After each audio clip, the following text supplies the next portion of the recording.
পারিশ্রমিক নিয়ে বিপিএল এর কয়েকটি দলের বিতর্কিত কাণ্ডে হতাশ মেহেদী হাসান মিরাজ। বিসিবির সঠিক সিদ্ধান্ত নেবে আশা খুলনা টাইগার্স অধিনায়কের। চ্যাম্পিয়ন্স ট্রফির আগে তারকারা ফর্মে ফিরলে ভালো হতো বলেছেন মিরাজ।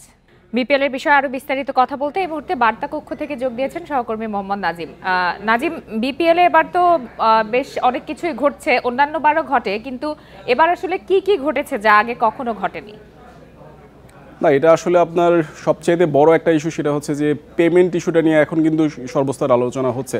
আপনার যে দলগুলো এখন আপাতত যে পেমেন্ট ইস্যু নিয়ে বিতর্কিত খুব গণমাধ্যমের শিরোনামে আছে, তা হচ্ছে আপনার দুর্বার রাজশাহী এবং পাশাপাশি যদি আমরা চিটাগং কিংসের কথা বলি, সেই দলটাও কিন্তু আপনার আলোচনায় এসেছে। বেশ কয়েকটা ইস্যু কিন্তু সামনে এসেছে, যেটা হচ্ছে যে আপনার পারিশ্রমিক ইস্যুটাই সবার আগে বলতে হয়, কারণ সেটা হচ্ছে যে আপনার নির্ধারিত সময়ের মধ্যে যে ক্রিকেটারদের পারিশ্রমিক দেওয়ার কথা ছিল, যে মালিক যে প্রতিশ্রুতি দিয়েছিল ক্রিকেটারদের, সেটা কিন্তু তিনি পূরণ করেনি এবং পরবর্তীতে যে সময়টা চলে যায়, তারপর পরবর্তীতে কিন্তু সেটা দেখা গিয়েছে যে আপনার মালিক কিন্তু সেই প্রতিশ্রুতি পূরণ না করার কারণে ক্রিকেটারও কিন্তু অনেকটা ক্ষুব্ধ। এবং বিশেষ করে যেটা হচ্ছে যে আপনার বিদেশি ক্রিকেটারের কিন্তু একটা বাধ্যবাধকতা থাকে যে প্রতি ম্যাচে অন্ততপক্ষে দুটো বিদেশি ক্রিকেটার রাখতে হয়। তো সেক্ষেত্রে আপনার একটা ম্যাচ কিন্তু বিদেশি ক্রিকেটাররা বয়কট করেছেন শুধুমাত্র পেমেন্ট ইস্যুতে। তারা যে চেকটা পেয়েছিলেন, সেই চেকটা আসলে তারা সেই প্রতিশ্রুতি, সেই অর্থ কিন্তু তারা পাননি।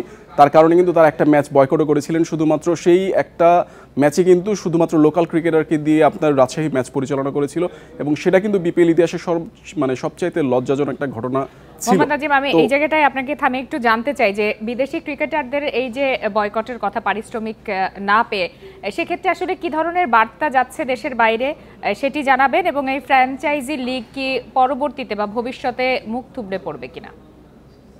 সেটা অবশ্যই, কারণ হচ্ছে যে আপনার যে বাংলাদেশে যে বিপিএলটা কিন্তু হচ্ছে একটা বড় একটা ব্র্যান্ড। কারণ বাংলাদেশ ক্রিকেটে আপনার যে বর্তমান অচল অবস্থা কিংবা বিপিএলে যে এরকম একটা খারাপ অবস্থা, যেটা বাংলাদেশ থেকে কিন্তু বহির্বিশ্বে কিন্তু একটা খারাপ বার্তাই দিচ্ছে। কারণ হচ্ছে আপনার বাইরের দেশের ক্রিকেটাররা আসলেই কিন্তু আপনার তখন বিপিএলটা জমজমাট হয়। তো সেক্ষেত্রে আসলে আপনার যতটুকু যে নামি দামি ক্রিকেটার আছেন, তারা কিন্তু এর পরবর্তীতে কিন্তু বাংলাদেশে আসার ক্ষেত্রে তারাও কিন্তু ভাববে যে আমরা বাংলাদেশে যাব কিংবা বিপিএল অংশ নেব কিনা।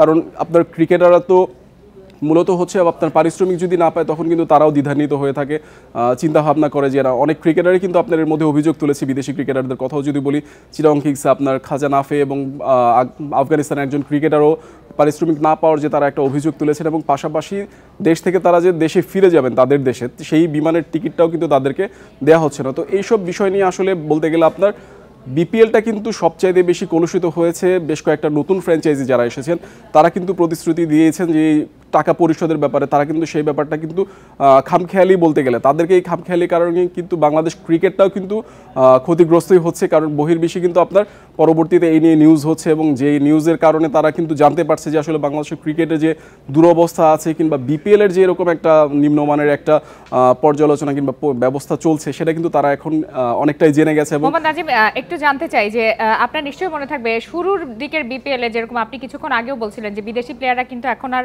সেভাবে আগ্রহী হচ্ছে না। শুরুর দিকের যেরকম দামি দামি প্লেয়ার আসতেন বাইরে থেকে, এখন কিন্তু গত কয়েক বছরে অনেক কমে গেছে সেই আশাটা। সেটি নিশ্চয়ই এই নেতিবাচক বার্তার কারণে। সেক্ষেত্রে যদি আমি বলি যে বিপিএল থেকে আসলে আমাদের প্রাপ্তি কি, কেন এই আয়োজনটা হচ্ছে, দেশ থেকে আমরা কোনো ধরনের নতুন প্রতিভা খুঁজে পাচ্ছি কিনা? দেশ থেকে আপনার নতুন প্রতিভা যদি আমরা বলি, প্রতিটা বিপিএলে কিন্তু ভিন্ন ভিন্ন ক্রিকেটার আমরা পেয়ে থাকি। গেল বিপিএলের কথা যদি আমরা বলি, নাহিদ রানা বাংলাদেশের সবচাইতে ভালো একটা পেসার, যিনি এখনও পর্যন্ত বাংলাদেশকে ভালো সার্ভিস দিয়ে যাচ্ছেন, তিনি কিন্তু গেল বিপিএল থেকে আবিষ্কার করেছিল বাংলাদেশ ক্রিকেট। তো সেক্ষেত্রে আপনার বাকি যে তাওহিদ হৃদয় ছিলেন, তো এই প্রতি বছরই কিন্তু এরকম একটা ধারাবাহিকতা ছিল, কিন্তু এই বছরটা কিন্তু বাকি বছরগুলোর থেকে একটু ব্যতিক্রম। কারণ হচ্ছে আপনার নতুন তেমন তরুণ প্রতিভা যদি আমরা বলি, তেমন কোনো সামনে আসেনি। যারা অভিজ্ঞ কিংবা যারা পরীক্ষিত পারফর্মার, তারাই কিন্তু পারফর্ম করে যাচ্ছেন। এবং বিপিএল আসলে আপনার এই জায়গাটাতে আপনার কিন্তু এবারের বিপিএলটা কিন্তু পিছিয়ে গেছে। যদি আমরা চিন্তা করি যে আপনার তরুণ ক্রিকেটারদের সুযোগ দেওয়া কিংবা তাদেরকে ফাইন্ডিংস, যেটা হচ্ছে যে আপনার তরুণ ক্রিকেটারদের তুলে আনার ক্ষেত্রে যেরকম একটা ভূমিকা রাখার প্রয়োজন ছিল ফ্র্যাঞ্চাইজিগুলোর কিংবা পাশাপাশি বিসিবিরও, সেক্ষেত্রে কিন্তু অনেকটাই পিছিয়ে গেছে। কারণ তাদের পরিকল্পনার যে একটা ঘাটতি ছিল, সেটা শুরু থেকে বোঝা গেছে। কারণ আপনার তো বিসিবি কর্তাদের সঙ্গে কথা হয়, কখনো কি জানতে চাইছেন তাহলে আমাদের এই যে বিপিএল আয়োজনের মূল উদ্দেশ্য এখন কি, এবং সেই সাথে একটু জানাবেন দর্শক আগ্রহের জায়গা? দর্শক আগ্রহ তো এসব নানা কারণে অনেক বেশি তলানিতে চলে গেছে যতদূর জানি। দর্শক আগ্রহ এখন সবার আগ্রহ বলতে গেলে মাঠের বাইরে, কারণ আপনার এই বিতর্কিত কর্মকাণ্ডগুলো কিন্তু আপনার দর্শকের মনেও তার প্রশ্ন জায়গায়। কারণ হচ্ছে যে আপনার অনেকেই প্রশ্ন করে, যেমন আমরা দর্শকদের সাথে যদি কথা বলে থাকি তারাও প্রশ্ন করে, যদি টাকা না থাকে তাহলে আসলে দল নেওয়ার কোনো প্রয়োজন নেই। তা আপনি বিপিএলে যখন আপনি একটা দল পরিচালনা করতে পারবেন না, তখন আপনি দল কেনই বা নেন? এবং পরবর্তীতে ক্রিকেটারদের নিয়ে এত যে আপনার ইয়েগুলো হয়, মানে গণমাধ্যমে যে এই খবরগুলো আসে, সেগুলোরও তো কোনো প্রয়োজন ছিল না। তো এটার কারণে আসলে কিন্তু বাংলাদেশের যে বলতে গেলে আপনার পরিচালকরাও বিব্রত। গতকালকেও যেমন নাজমুল আবেদিন ফাহিম, বিপিএল গভর্নিং কাউন্সিলের সদস্য সচিব, তিনিও বলেছিলেন যে ফ্র্যাঞ্চাইজিগুলোর এটার কারণে কিন্তু তারা নজরদারিতে রেখেছে এবং বিশেষ করে দুটো ফ্র্যাঞ্চাইজিকে তারা সময়সীমা বেঁধে আশা করি দিয়েছে। পরবর্তী আয়োজনগুলো এই আয়োজন থেকে শিক্ষা নিয়ে আরো ভালো কিছু হবে। মোহাম্মদ আজিম, আপনাকে ধন্যবাদ।